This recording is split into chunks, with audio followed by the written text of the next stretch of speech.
والله بالله سمع ملالو أننا إننا كو بزج مدر لاي سننور لسنا بحاجة إلا ጉዳይ የለንም አላህን በመገናኘት ቢሆን እንጂ هذا الذي قطع ያ ዝምድናውን የሚቆርጥ ሰውዬ أما أنا له أن يصطلح አላህ ጋር እንደማይገናኝ ያስባልን هذا ያ الذي ሰውዬ እኮ يطعم عياله من الربا ሰዎችን ሌሊትም ቀንም ከወለድ የሚመግብ أما أنا له أن يصطلح ከአላህ ጋር አልገናኝም ብሎ ያስባልን هذا الذي يغش في ያ تجارة በንግዱ ላይ የሚያታልል ሰውዬ أما أنا له አላህን እገናኘዋለሁ ብሎ አያስብምን هذا الحاكم በሰዎች ጉዳይ ላይ የተሾመው ሰውዬና ሐኪሙ الذي يقتل ሰዎችን በዙልም የሚያስር ሰውዬ ويقتل ሰዎችን በዙልም የሚገድል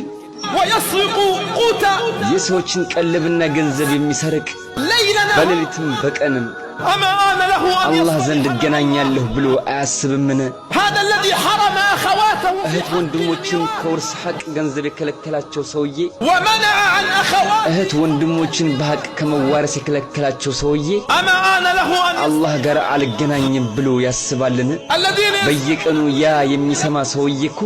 نداء حي على الصلاة ወደ ሶላት ምትወሉ ነጃ ወደ ምትወጡበት የሚለውን وتجدهم يرتعون في الدنيا لا ለዱንያ ጥሪ ምላሽ ይሰጣሉ ለአላህ ጥሪ ግን ምላሽ አይሰጡም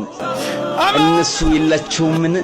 أن يصطلحوا አላህ ጋር እንገናኛለን ብለው አይፈሩም أما علم ሰዎች አያውቁምን أن هذه ይቺ ቀን تمضي وتمضي وتجري ትመጣለች ደግሞ ታልፋለች وما هي إلا ይቺ لحظة እኮ ቀላለች ብዙም አይደለችም ታልፋለች وسنقف أمام الله ነገ እኮ የውመል ቂያማ አላህ ፊት እንቆማለን حتى أغلى ما تملك የያዝካቸው በጣም ውድ የተባሉ ነገሮች ይተውሃል حتى أقرب ما تملك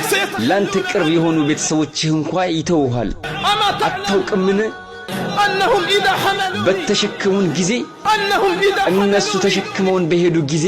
وحملوك إلى ተሸክመው ወደ መቃብር ሆድ በሄዱ ጊዜ وحالوا علينا التراب በእኛ ላይ አፈር በጫኑብን ጊዜ من الذي سيحملني ማን የሚሸክመን የዛን ጊዜ ወላጅ ነው من الذي سيحملني ማን የሚሸክመን የዛን ጊዜ በጣም የቅርብ ጓደኛ ነው من الذي سيحملني جاري وعمي የዛን ጊዜ የሚሸክሙን እኮ ጎረቤታችን ወላጆቻችን ጓደኞቻችን ናቸው هذه رسالة من الله لي ይሄ መልእክት ከአላህ ነው ለኔም ላንተም أنه لن يبقى ለኛ እኮ ዱንያ ላይ የሚቀርልን የለም አላህ ቢሆን እንጂ حتى الناس ሰዎችም ቢሆን እንኳን الذين هم أقرب الناس ለኛ ለልባችን ቅርብ የሆኑ ሰዎች ቢሆኑም እንኳን يوما سيضعون التراب علينا አንድ ቀን እኮ በእኛ ላይ አፈር ጭነውብን ጥለውን ይሄዳሉ وما هي إلا أيام وأنا ለትንሽ ጊዜ ነው እንጂ እኔም እናንተም ሁላችንም እንረሳቸዋለን يوم يومين ثلاثة አንድ ቀን ሁለት ቀን ሶስት ወር ሁለት ወር ነው እንጂ سينسانا الناس ሁሉም ሰዎች ይረሱናል አላህ ግን አይረሳንም فمن يعمل مثقال ذرة ብናኝ ታክል ኸይርን የሰራ ሰው ያችኑ ያገኛታል ومن يعمل مثقال ذرة ብናኝ ታክል መጥፎ የሰራም ያችኑ ያገኛታል لا بد أن نقف አላህ ፊት ከመቆም ደግሞ ምንም ቅሮት የለብንም الناس والمحبين والخلان ሰዎቹ ወዳጆቻችን ጎረቤቶቻችን ቢሆኑም እንኳን وضعوني ووضعوك እኔንም አንተንም ወደ ቀብር ወስደው ይቀብሩናል قال الله አላህም ብሏል عبدي ባሪያዬ ሆይ ذهبوا وتركوا ሄድ እኮ ትተውህ وفي القبر وضعوا በቀብር ውስጥም አስተኙህ ولو ضلوا معك አንተ ዘንድ እነሱ ቢቆዩም እንኳን አይጠቅሙህም ولو ضلوا معك አንተ ዘንድ እነሱ ቢቆዩም እንኳን አይጠቅሙህም ولم يبقى معك ላንተ እኮ የሚቀርልህ የለም እኔና እኔ ብቻ ነኝ وأنا الحي እኔ ደግሞ የማልሞት ሕያው የሆንኩኝ ጌታ ነኝ